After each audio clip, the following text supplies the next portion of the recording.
Нөгөө ойлгох гэдэг минбай, дун гэдэг үгнүүдийнхээ ялгаа гаргана. За минбай гэдэг нь болохоор биш эхлээд дун байна. За дун гэдэг нь болохоор маш гүн гүнзгий ойлгох. Тухайн чадварын хувьд ойлгоно. Суралцсан зүйлийг нь ойлгоно. Туршлагатай учраас мэдээд байгаа. Сурцсан учраас мэдээд байгаа ойлгоод байгаа гэсэн санааг дун гаргаад байгаа. За жишээлбэл 我懂中文гэж хэлдэг. Би хятад хэлийг мэддэг буюу ойлгодог. Тэ энэ суралцсан тийм зүйл байгаа. Туршлагатай. Хятад хэлийг сурсан туршлагатай. Сурж исэн учраас дун гэж хэлнэ. 可以跟他们交流. Тэд нартай харилцаж болвол чаднаа гэн. Болно гэн. Тэгэхээр чадварыг хэлээд байна тийм ээ. Суралцсан зүйл нь. 他从小学画画. Тэр багасаа л 画画 зураг зурдаг байсан. 非常懂艺术. Урлагийг маш сайн ойлгодог. Тэр маш гүн гүнзгий ойлгодог. Суралцсан зүйлтэй, чадвартай учраас дун гэж хэлэх нь. 你懂不懂怎么修电脑? Компьютерийг яг яаж засахыг нь чи мэддэм үү, мэддэггүй юм уу? Ойлгох юм уу, ойлгохгүй юм уу? Окей. Тэгэхээр энэ гүнзгий ойлголттой чадрын хувьд ойлгоно. Суралцсан юм уу, туршлагатай байгаа мó гэдэг сэдв дээр дун гэж хэлэх нь. Минбай гэдэг нь болохоор ханзын харахад угаасаа нар, сар, цагаан гэдэг ханз байгаа тий. Тэгэхээр ямарваа нэг зүйлийг юм нар, сар, цагаан буюу юм гэрэлтэх, гэлтгнах тий, гэгээрлээ цагаарлаа гэж байгаа юм шиг тодорхой болгохыг хэлээд байгаа. Тийм ойлголтыг хэлнэ. Тэгэхээр ямар нэгэн зүйл тайлбарсны дараа одоо ойлгомжтой болчлоо гэж байгаа тохиолдолд минбай хэлнэ. Тийм учраас хүүхдүүд хичээл заажаад дуусаад багш нар минбайламаа, минбай вада ийсэмаа гэдэгтэй ямар нэгэн зүйл тайлбарлалчаа дараас нь минбаймаа гэж асуудаг. За тэгэхээр 老师解释了以后 тайлбарлсны дараа тэ тайлбарлсны дараа тухайн зүйл нь ингээд гэрэл асж байгаа юм шиг ойлголоо гэхээр минбайлаа гэх юм шүү дээ. 你明白我的意思吗? Чи миний яг утга санааг ингээд тий ойлгож гинүү? Би чамд ингээд санаагаа хэлээд байна шүү дээ. Тэгэхээр чи ойлгож гинүү гэхэлэр минбаймаа гэх юм. 他说的很清楚.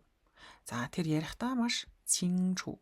Айгу юм тодорхой ийм цэвэрхэн гэсэн санаа тий 清楚гэхэл айгу тодорхой.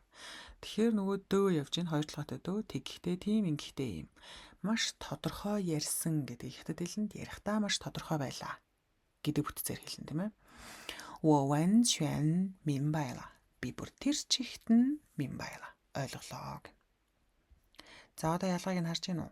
За тэгвэл дахиад нэг жишээ харъя л да. 我懂了, 我明白了хоёр тэгвэл ямар ялгаатай юм бэ?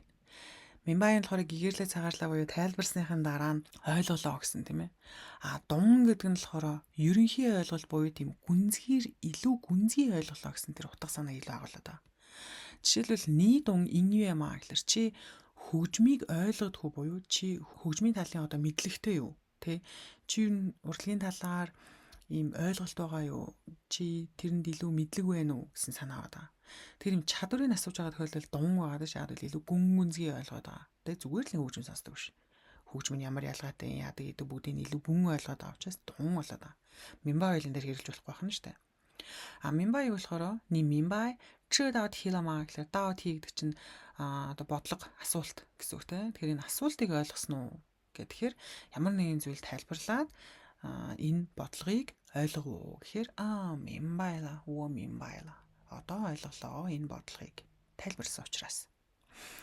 Би бол 我懂音乐. Би хөгжмийн талаар мэдлэгтэй гэж байгаа юм шиг хөгжим бол ойлгоно. Тэ сонто хөгжмийг бол ойлгоно. Одоо ялгааг нь харж чадж байна уу? За хоёуланг нь нийлүүлээд нэг өгүүлбэрт оруулаад үзье л да. 虽然他明白了老师说的语法规则. За语法规则хоёулаа ялгаагүй дүрм журам, дүрм, хувил, ёс гэсэн үг.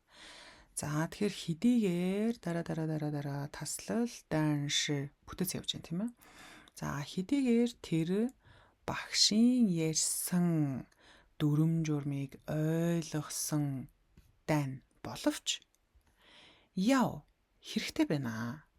真正懂得如何在日常对话中运用. Тэгэхээр жинхнээсээ бүр ингээд яг жинхэнэ мөн чанараасаа 懂得 илүү гүн гүнзгий ойлгох хэрэгтэй байна. 如何 яаж? 怎么 гэдгийн бичгийн хэллэг юм тийм ээ. 如何 яаж? 在日常 өдөр тутамдаа буюу яриандаа өдөр тутмын 对话 яриан дундаа юн юм хэрэглэж ашиглах вэ гэдгийг илүү гүн гүнзгий ойлгох хэрэгтэй байгаа тийм.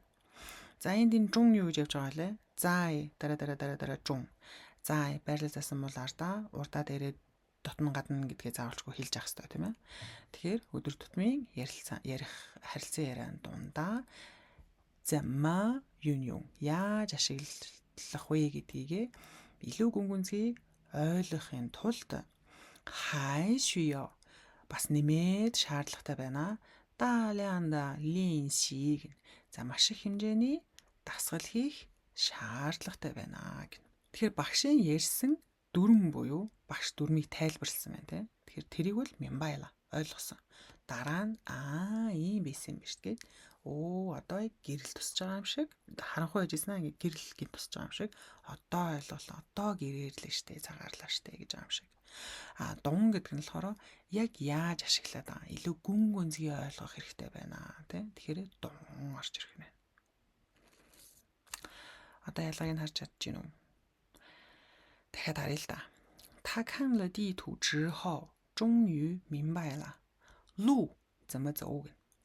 За тэр харсан дитүү газрын зураг харсныхаа дараа. За энэ жир гэдэг чинь нөгөө дөөгийн цааны дөөгийн бичгийн хэллэг нэ тийм ээ. Тэнгүүд газрын зургийг харсныхаа дараа жуню эцэст нэг юм мянбайла ойлгосон. Харсан учраас ойлгосон. Нөгөө тайлбарлуулсан учраас ойлгосон гэдэг шиг. Нөгөө ойлгохгүй байсан, харанхуй байсан байх юм шүү дээ. Тэгээ нөгөө гэрэлтэг гэсгаар мянбайла. Лу замаар замазав яаж явах ёстойгоо ойлгосон. 但是 боловч дан 因为他完全 тэгсэн ч гэсэн 他完全 тэр бүр тэр чихтэй бүүдэн кайчгаа. За машин барих талаар бүр ямар ч ойлголт байхгүй. Тэр ингээ гүнзгий ерөөсөө мэддгүү туршлага байхгүй. Тэгэхээр ерөөсөө машин барих талаар ерөөсөө огт мэдэхгүй. Огт гэдэг нь энэ 완전 тэр чихтэй. Огт мэдэхгүй. Сууи учраас хайши тэр нь арай илүү дээр. Гэхээр хайши бас бүтэц орж ирдэг тийм ээ. 决定坐地铁去 шийдсэн лифтэнд үгүй лифт биш. 地铁 метронд сууж явхаар шийдсэн. За тэр өгүүлбэр бүтцэн яаж байгаа вэ? Хамгийн монгол хэлний хамгийн сүүлд ордог тэр үйл үгээр хамгийн дөрөв хэлний жүйдийн шийдсэн. Юу шийдэд байгаа юм? Суун. Эхлээ суун тийм ээ. Хаан суух юм? Дитхи метрон суун. Метрон суусныхаа дараа чү метротогоо явж байгаа тийм ээ. Би эхлээд дэлгүүр явна. Хаашаа явах юм? Дэлгүүр. Би эхлээд явна дэлгүүр. Дэлгүүрт очсныхаа дараа юу их вэ? Худалдаж авна. Май. Юу худалдаж авах юм? Гэж байгаа юм шиг яг логик дэс дарааллынхаа дагуу хятад хэлний өгүүлбэрийн бүтцэн үйл үг хизээ хаана яаж ороод байгаа юм гэх юм бол төөрх юм байхгүй байна. Окей. За тэгэхээр та өөрсдөө харилцан яриан дээр энэ хос орон зай дээр нь мянбай дун хоёрын аль нь орох вэ гэдгийг өөрсдөө ойлгож үгүй юу гэдгийг шалгаад хийж үзээрэй. За тэгэхээр ойлгох гэдэг лижие, ляожие, 认识, 知道, 明白, 懂 энэ 6 ойлгох гэдэг 6 ханзаа ойлгодог болсон байхаа. Bye.